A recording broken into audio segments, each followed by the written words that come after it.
Ya a las 7 de la mañana con 16 minutos, nuestra siguiente invitada se encuentra con nosotros en estudio, Anita Caicedo, representante de la Red de Profesionales Afro, y vamos a platicar sobre la participación ciudadana y la apertura de las autoridades, de las nuevas autoridades, para los procesos de participación ciudadana.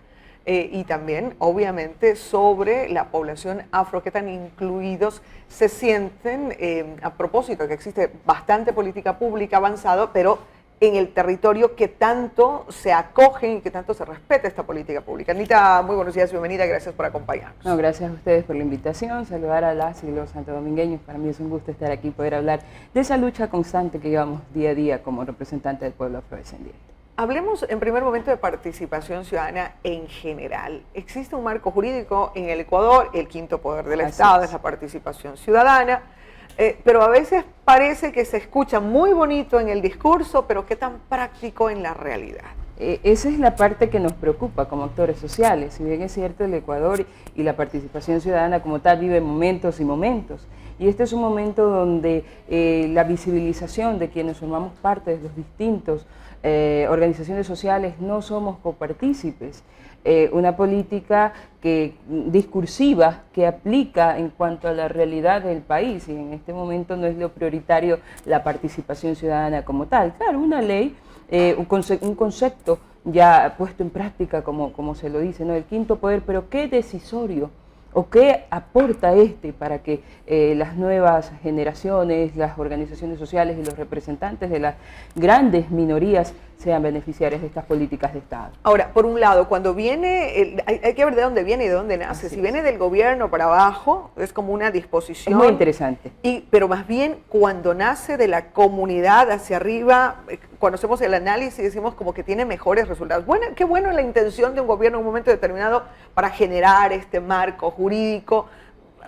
Pero por otro lado, también hay que cuestionar de lado y lado la política pública y por otro lado los ciudadanos. ¿Qué tan preparados y predispuestos estamos para ejercer la participación ciudadana? Es muy interesante, puesto que cuando viene un decreto, una disposición, una política de Estado desde el gobierno, es más interesante y la puesta en escena se va a ver con mayor eficacia, puesto que los distintos niveles de Estado en pos de eso lo van a aplicar. Antes que cuando existe una exigencia ciudadana, se necesita la voluntad política para que ésta pueda ejecutarse. Y cuando esa voluntad política no va de acuerdo a los intereses momentáneos, es decir, frente a esa lucha, frente a esa representatividad, allí te encuentras con muchos obstáculos, puesto que ya la ley existe, los decretos existen, las políticas existen, pero se necesita la voluntad de esa autoridad que está de turno para que éstas se puedan ejecutar. Ahora, ¿tenemos claro o pensamos igual de qué es la participación ciudadana? Porque parece que hay cierto sector que piensa que la participación ciudadana es una cosa, la ciudadanía pensará que es otra. Es más, entre la propia población hay sectores en que la participación ciudadana la ejercen de una manera. Por ejemplo, para ser más concretos o concretos claros en nuestro país, hay el sistema de participación ciudadana que establece un marco jurídico para los gobiernos locales, dice que una parte del presupuesto van a decidir en asamblea cómo se prioriza. Mientras hay otros territorios, pon el ejemplo, como Tungurahua, por ejemplo, en el que todo el presupuesto lo decide la asamblea. Claro, y es que se lo ha observado aquí, no nos vayamos tan lejos, aquí en nuestra provincia, hay que hablar siempre de lo que sucede.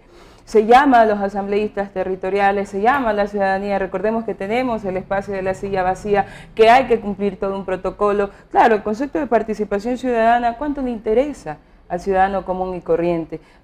Se ve afectado cuando se afecta su economía, cuando se afecta sus intereses. Su bolsillo, claro, ahí me despierto. Claro, pero el gran problema de la ciudadanía como tal es la indiferencia social que tenemos frente a la problemática del progreso de la parroquia, del cantón, de la provincia, y por ende esta ley faculta, pero claro, el desconocimiento, si hablamos de términos legales, no te exime de la culpa. Es decir, si yo desconozco que existe esa facultad que me da, porque claro, los gobiernos locales, los gobiernos nacionales trazan una hoja de ruta y esta hoja de ruta se establece la participación, pero allí hay un punto de quiebre cuando no existe la socialización previa frente a este proceso. Entonces se llama a la gente, lamentablemente nuestra comunidad no es una comunidad que está encaminada al interés del ejercicio de la gestión política, de la gestión pública, y es allá donde tenemos la debilidad. Ahora, tiene que ver mucho con la cultura también, ¿no es verdad? Porque cuando nosotros analizamos, hemos visto cómo se construye, volteamos a ver la historia de este Santo Domingo,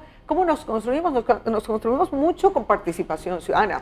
El tema del cooperativismo, el tema de abrir la trocha, el tema de cómo hacíamos las mingas, de cómo construíamos las escuelas, de cómo hacíamos la junta de agua, es decir, lo hacíamos hombro a hombro.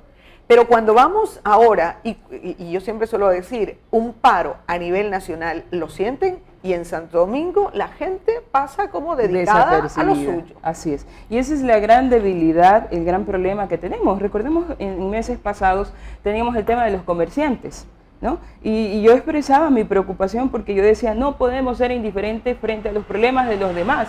Porque cuando salimos de la ciudad y nos duele cuando nos dicen Santo Domingo es un pueblo, pero ¿qué hacemos para que ese concepto de pueblo, que hoy es denominado tierrita, cambie? Entonces el problema no es de la autoridad que va de turno, el problema es de casi 500 000 de habitantes que somos parte de este Santo Domingo, que lo queremos ver mejor. Y es allí donde entra en juego el concepto de la participación ciudadana, la importancia de conocer hasta dónde la ley nos permite ser copartícipes de generar nuevas políticas. Hace poco estábamos hablando en estos últimos días sobre el tema del impuesto predial por parte del municipio, entonces cuando sentimos que ahora voy a tener que pagar más, entonces ahora quiero organizarme. Allí me afecta, allí me afecta. Pero antes, cuando empecé a escuchar de que, están revisando un impuesto en algún momento, no paso de leer en el periódico y ni siquiera profundizarlo. Y creemos también que es la madurez ciudadana. Nosotros tenemos todavía en nuestro territorio gente que vino a hacer comercio y que sigue yéndose, que ahora a fin de año se volverá a su tierra. Claro, es que no estoy de acuerdo con el desorden, pero si voy en mi vehículo y me dicen, vea, lleve la papa para la cena de la Navidad, presta. ¿Por qué? Porque me es más cómodo comprar desde el vehículo y comprar, pero no estoy de acuerdo con el desorden que se genera adentro. Entonces, allí entra en práctica la importancia de nosotros conocer que desde las autoridades pertinentes tenemos nosotros la oportunidad de poder decir, esto sucede con la gente. Ahora, Anita, ¿será que podemos en esta generación, en un par de años, ver cambios o nos toca cambiar la generación? Ya cuando vamos a las capacitaciones y pedimos, levante la mano, usted, ¿dónde nació? Y hay muchos jóvenes que nacieron aquí.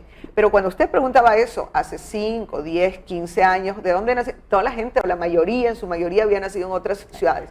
¿Será que también es ese sentido de pertenencia? Eso sucede. En mi caso, de origen esmeraldeño, papá y mamá de Esmeraldas, de Quinire, pero yo soy nacida y criada aquí, entonces yo siento esta tierra propia como mía. Entonces, cuando se meten con Santo Domingo, se meten con Anita. Pero ¿qué sucede con las nuevas generaciones? Tenemos y tienen esa responsabilidad de buscar días mejores. Y la única vía es a través de la educación, es a través de la preparación y el conocimiento.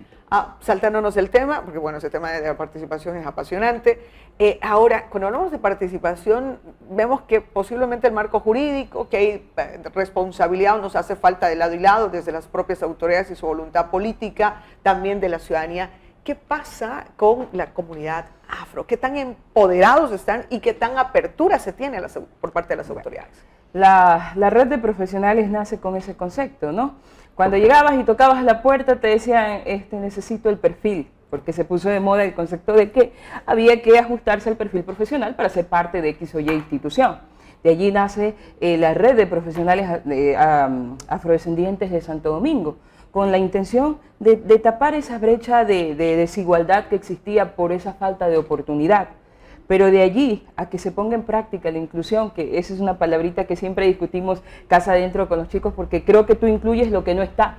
Y nosotros como pueblo afrodescendiente somos parte del Ecuador, no solo de la sociedad, sino parte de esa interculturalidad que existe. Pero hoy en día no es una cosa que le preocupe al gobierno municipal, al gobierno provincial, y por ende mucho menos al gobierno nacional.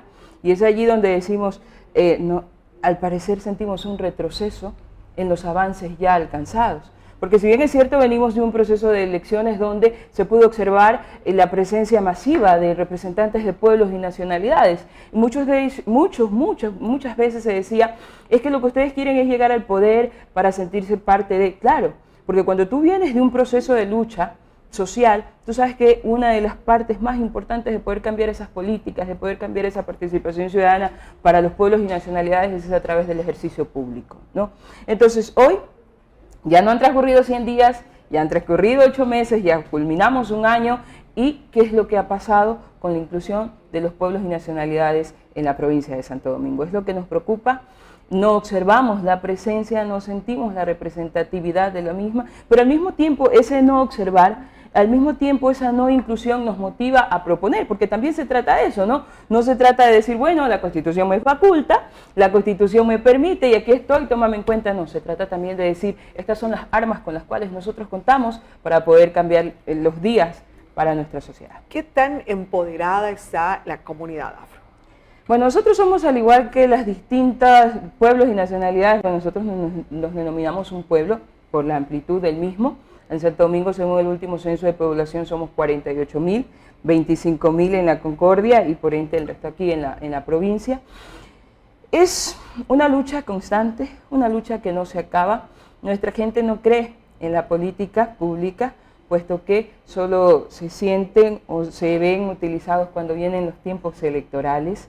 Cuando se llama para la foto, bueno, ya hoy hemos pasado de lo cultural, de la marimba, de la gastronomía, a demostrar que tenemos la capacidad para estar en otros espacios. No ha sido fácil, no es nada fácil, porque aún sigue siendo el negrito, la negrita, y te enfrentas al concepto de, oye, no digas eso, que no existe racismo, no digas eso, que las oportunidades están, no digas eso, que todos somos iguales. Desde allí tú observas la diferenciación que existe. Entonces, es muy duro, porque también tienes que luchar casa adentro.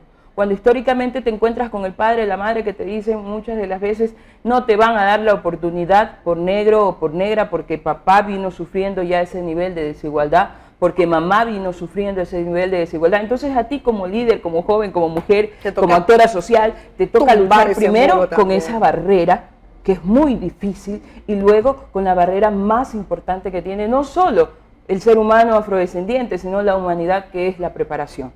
En todo caso, los retos, se termina un nuevo año, comienza el próximo y los retos, al parecer algo se avanza, porque creo que no quiero ser local, pero todavía nos falta mucho y tiene que ser nuevamente de lado y lado. Así es. Desde la decisión política, desde el marco jurídico, que se hable de estos temas y desde el empoderamiento del ciudadano como tal. Así es. Bueno, como usted lo decía, hemos avanzado. Producto de aquello es mi presencia hoy aquí. Mañana, al igual que lo hicimos este año, nos toca golpear las puertas de las autoridades y decirle, bueno, ¿qué es lo que tienen ustedes como plan de trabajo, como hoja de ruta para los representantes? Porque también nuestra lucha no es solo la estigmatización para el pueblo afrodescendiente, porque nuestra realidad la viven los chachis, los indígenas, los áchilas, y es allá donde nosotros queremos avanzar. Anita, queremos agradecerles esta mañana por habernos acompañado. A través suyo, desear a todo el pueblo afro un feliz fin de año y un venturoso 2020, y que el éxito se vea reflejado precisamente en cómo se van conquistando estos derechos. Muchísimas gracias Gracias a ustedes por el espacio.